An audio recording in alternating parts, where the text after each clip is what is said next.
Hello, so I'm Caroline Legnaud from Château du Риво, and I'm going to introduce you to Château du Риvo. We are so pleased to do this partnership with the Palace of Oldenburg in Voronezh. It is a great honor for us and a great hope for the future in those difficult times for heritage and for gardens. So we're looking forward to having a long-lasting and fruitful collaboration. For 10 minutes, I'm going to talk to you about our chateau and Chateau du Riveau and what makes it special. So I did a little presentation that I can share with you. Let me see. I think you can see it. So the Chateau du Riveau was constructed in 1442 by the great Chancellor of France, pretty much like the would-be Prime Minister, and Pierre de Beauvau. It was constructed there because the king had to move out of Paris and establish himself in Chinon, a couple of kilometers away from uh, the Château du Riveau. And the great Chamberlain helped the king escape from Paris. And in order to thank him, the king allowed him to construct this beautiful fortress, Château du Riveau. It is a famous medieval castle that is quoted by Rabelais, one of the most famous French author, the first author who spoke French, who wrote in French instead of Latin, and was visited by the famous Joan of Arc. It's also a family castle. So my parents bought the castle 20 years ago and did all the renovation. We just we revamped the whole castle. So it was a big, big work. We were helped by the state as it is an historical monument, but it's also a family story. So the idea you get inside of the castle is really a castle with soul, a castle with this like average, well, like a castle size, but more human size. And you see the life of the family, you see the spirit of the family inside. So here's a picture of me and my mom and my daughter Artemis that are parts of the castle.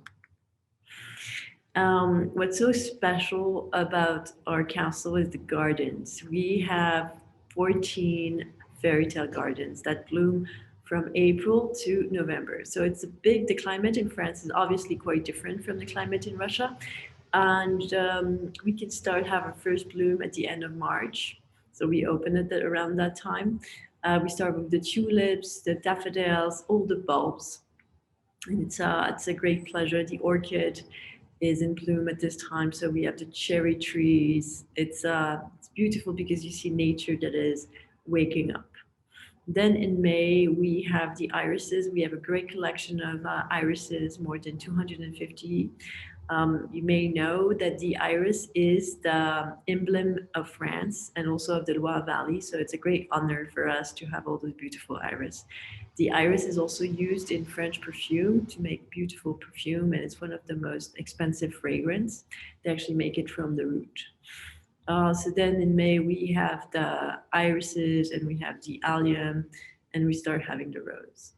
In June, the two first week of June is the climax of spring, beginning of summer, is the rose collection. So we are conservatory of the fragrant rose.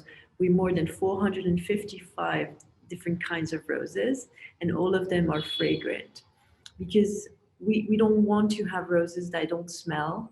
We want the visitors to smell the rose before they actually see it. So it's like a surprise. And my mom always says that rose that has no perfume is like a person with no soil, no soul, no soul. So it's a beautiful thing for us, and we are enjoying our rose collection. It is grows every year, and we look forward to working on this rose collection with the Palace of Lombok. July, August is peak season for tourism in France, but it's also the time where the garden is full of other blooms. We have lots of ornamental grasses and the lavenders. So the lavenders, they don't only have them in the south of France, they also have it in the center region of France.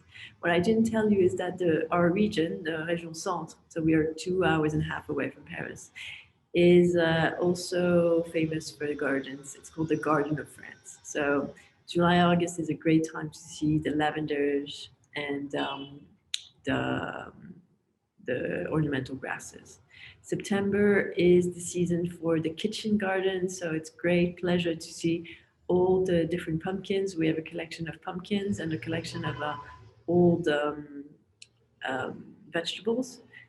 We use all our vegetables in our restaurants. We have two restaurants. One is for um, day visitors, so we serve salads and soups, and the other one is more gastronomical, smaller, intimate. It's open for lunch and dinner. They're all beautiful and in a wonderful surrounding with very good food, very organic.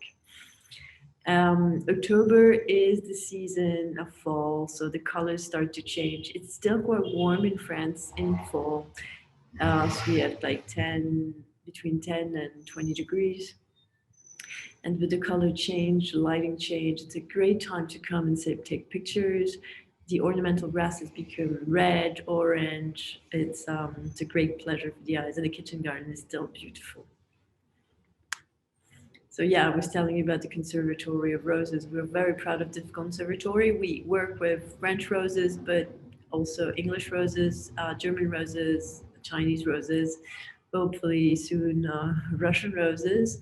So it's in bloom mostly the 2 last weeks of May and the 2 first week of June.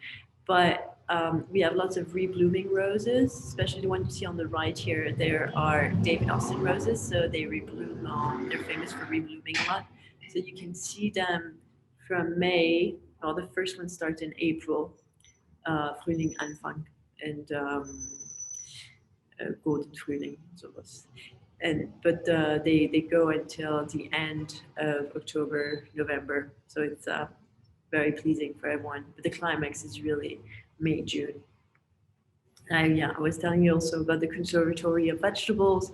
We're very proud to have more than 45 species of varieties of pumpkins. Why pumpkins? Because we call ourselves the castle of fairy tale gardens. And what is the best vegetable for gardens and for fairy tales? It's, of course, the pumpkin. So we use the pumpkins for soups, but some of them are actually just for ornamental and decoration. It is it is a very fun vegetable to work with, and we enjoy it very much. Inside of the castle, we have a collection of medieval art, but also we think it's very important to put forward contemporary art and show that today art is still living. All the way time, the lords of the castles were always the one promoting contemporary art of their time, and so we want to do the same and work with this contemporary art. So this year, for example, we have an exhibit that's called the Art of Taste, and so it's about old gastronomy and how artists see the typical French dish.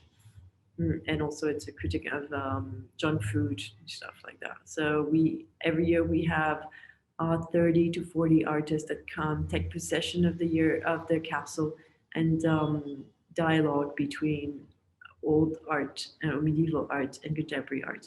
It's also for us a way to show what is old and what is new. We don't want to trick the visitors into thinking that something old is new or something new is old. So that's what we try to do at Château du Риво. So in our restaurants, we serve very simple food in the first one, but very good food, very fresh. Everything is from the vegetable garden. We do wine tasting. We make our own wine. It's a Chinon wine. It's a red wine and rosé wine. It's delicious, and I hope you can try and come and see it for yourself.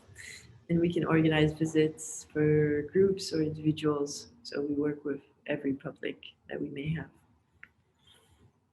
This is about balls. Sometimes we organize balls and parties. We can also organize them custom. For the practical information, so Château du Риво is located in the middle of the fields. It's really like a fairy tale castle. It's very medieval in its shape. It has been renovated, but it has not altered its shape since the 1500s. It is 3 hours from Paris by car and 2 hours and a half by train. You can visit the castle, the garden, and it's also a full um, theme or full day because you can come and visit the castle, the garden, and then you can also stay in our little hotel. It's a boutique hotel. It's quite luxurious with only 10 rooms. But people enjoy the peace of the garden and the exclusivity of being in the middle of a castle. And you can have lunch or dinner in our restaurants. Those are the rooms in which you stay. So you see they're just outside of the castle, inside of the royal stables, and they're all uniquely decorated with contemporary art. We also do honeymoons and weddings and or special events for companies. Voilà. So thank you very much. I hope it was interesting for you. I enjoyed talking to you, and I hope we can have a lasting partnership with um, the Voronezh and the Palace of Oldenburg. For us, it's a great opportunity to learn from each other and to see how we treat the garden, the heritage, and the visitors. So thank you very much.